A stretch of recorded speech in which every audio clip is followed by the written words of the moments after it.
Hello po mga kabida, isang magandang oras sa lahat. Welcome po sa aking channel. Eto, meron lang po tayong reaksyonan po mga kabida, no? Ito hong highlight po, isa sa mga highlights ng rally po kagabi, ano? Sa Maynila mga kabida.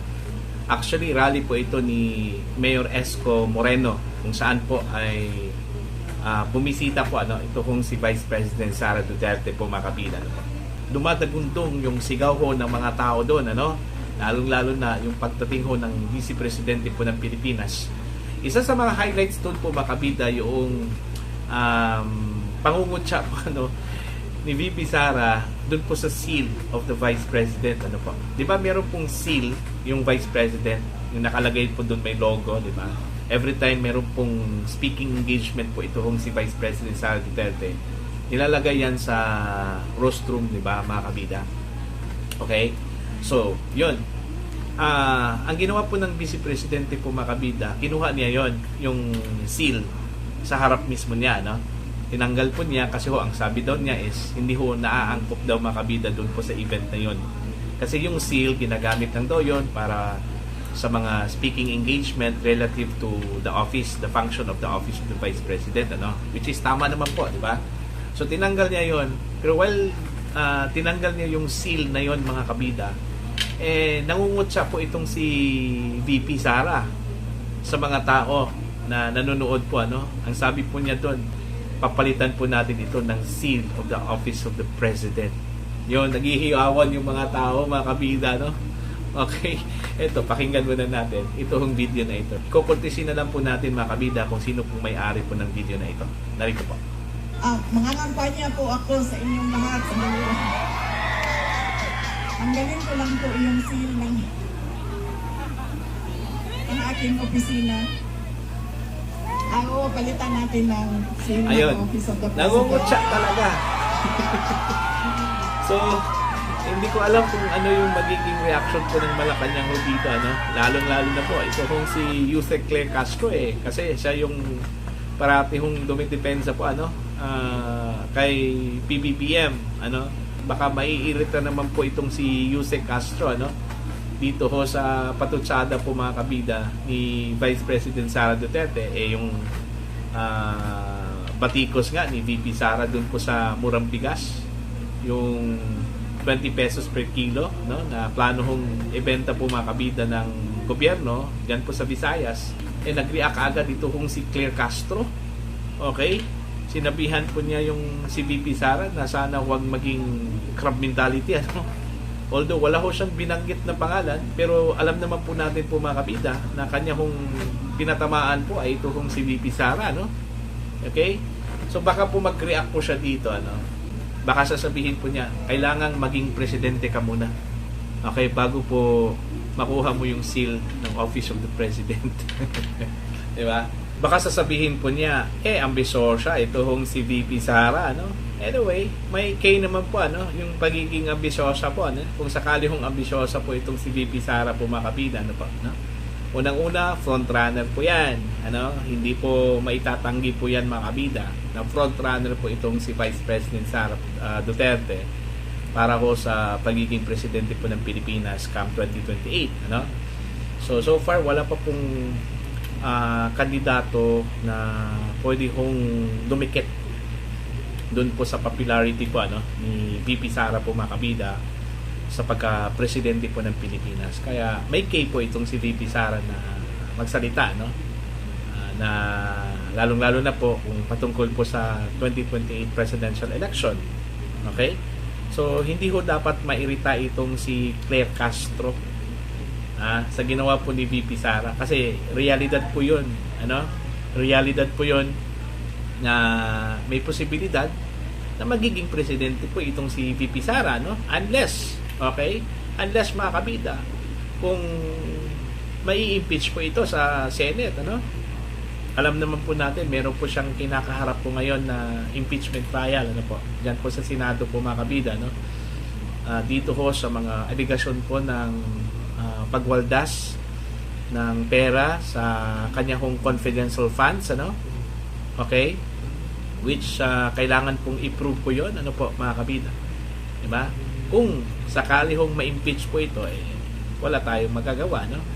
Wala hong magagawa po itong si VP Sara, no? Yung kanya hong goal na tatakbo po sa 2028, hanggang ano na lang yun, plano.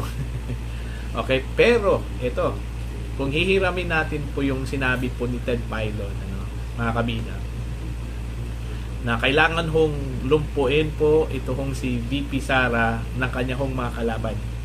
Kasi pag hindi ito magawa po, mga kabida, at makakasurvive po itong si VP Sara sa kanya hong impeachment trial, nako, lagot talaga yung kanyang mga kaaway po sa politika, no?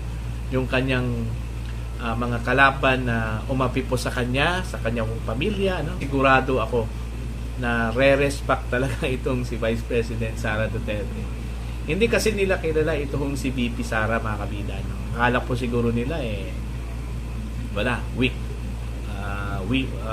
woman lang po ito, no? Hindi siya ganun. Okay? Kung ano yung perception po natin sa dating Pangulong Rodrigo Duterte, okay? Kung ang tingin po natin sa kanya is astig, okay? Wag ho ninyong ikukumpara ito kung si VP Sara. Kasi si VP Sara po, mga kabida, mas astig po kay Digong. Ito hong si Vice President Sara po, mga kabida, sa lahat ng tao at nakakaharap po ni dating Pangulong Rodrigo Duterte, ang kinatatakutan po niya, no? Kasi kilala po niya itong si VP Sara, mga kabida. Alam po niya kung ano po yung ugali at saka paano ho magalit ito kung si VP Sara, no? Diba? So, yun po. Kung ano yung kanilang impression po kay Digong, okay? Kung stricto ho ang impression po nila kay Digong, kung ang tingin po nila kay Digong po ay matapang na tao, okay? Mas pa itong si Sara Duterte, mga kabida. So yun yung dapat tatandaan po ng kanyang mga kritiko, kanyang mga kalaban, yung mga umapi po sa kanya. Okay? Tama yun si Ted Filon. Okay? Pag nakakasurvive po ito si Vice President Sara dito sa kanyang krisis ngayon, okay?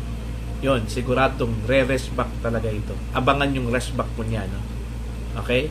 So, yun po, ang sa akin lang, okay, hindi ho dapat mag-react ang Malacanang po dito sa kanya hong patutsada, kasi biro lang po yun, biro na may something katotohanan po, may realidad po, Yung popularity niya po ngayon, ibang-iba talaga, mas lalo hong tumaas, mga kabida, Lalong-lalo na po nung nakita ko nila yung pagiging strong po ni VP Sara sa nangyari ho sa kanila pong pamilya, Inaresto po si dating Pangulong Duterte, dinala po sa International Criminal Court, Mantakin yung, mga kabida, andun lang po si VP Sara sa The Hague, Netherlands.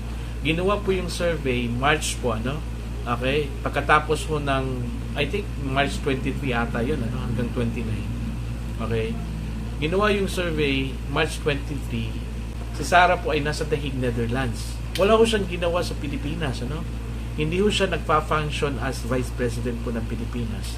Pero mantakin nyo, yung kanya hong ratings, yung performance po niya, mga kabida, nasa 59. Samantala yung kanya hong trust rating, nasa 61 po, Napakataas. Okay? Mas lalo ho siyang tumaas sa survey na ito kung ikukumpara nung bulan ho ng Pebrero, Okay? Wala ho siyang ginagawa. Kaya nagtataka yung ibang mga kritiko po ng Vice Presidente. Bakit tumaas po itong si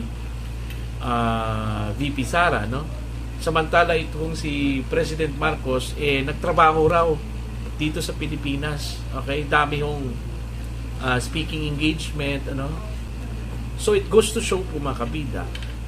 Partida po 'yon, Wala pang ang ginagawa yung Vice Presidente, ganun nakataas yung kanya home ratings. How much more, kung magtatrabaho po itong si Vice President Sara Duterte po, mga kabida. So yun yung aabangan po natin sa next survey. Okay? Since andito na po sa Pilipinas si VP Sara, nagtatrabaho na po. In fact, kung ano yung ginagawa po ni PBBM na nangangampanya, kasama ho yung kanyang senatorial slates, ganun po yung ginagawa po ngayon ni VP Sara po, mga kabida, Kaliwat kanan yung kanyang endorsement. Marami ho siyang ini-endorso po ngayon ng mga kandidato, lalong-lalo na po sa local level, ano, mga kabida. So, hindi ho imposible po makabida yung kanyang presidential run po come 2028. Ano. Malaki ho yung chance po niya na magiging presidente po ng Pilipinas. Okay? Yung kanya hong biro na palitan yung seal ng Office of the Vice President to Office of the President. Okay? Mangyayari talaga yon. Okay? Mangyayari yon kung wala hong balakid po sa Senate. Kung hindi ho siya ma-convict po sa Senate. So, para po sa inyo mga kabida, ano po ang inyong comment at opinion patungkol po dito? You can comment down sa mga hindi pa po subscribers sa akin channel. Please subscribe. Just click the subscribe button, click the notification bell, click all para updated po kayo sa aking mga uploads. Thank you very much.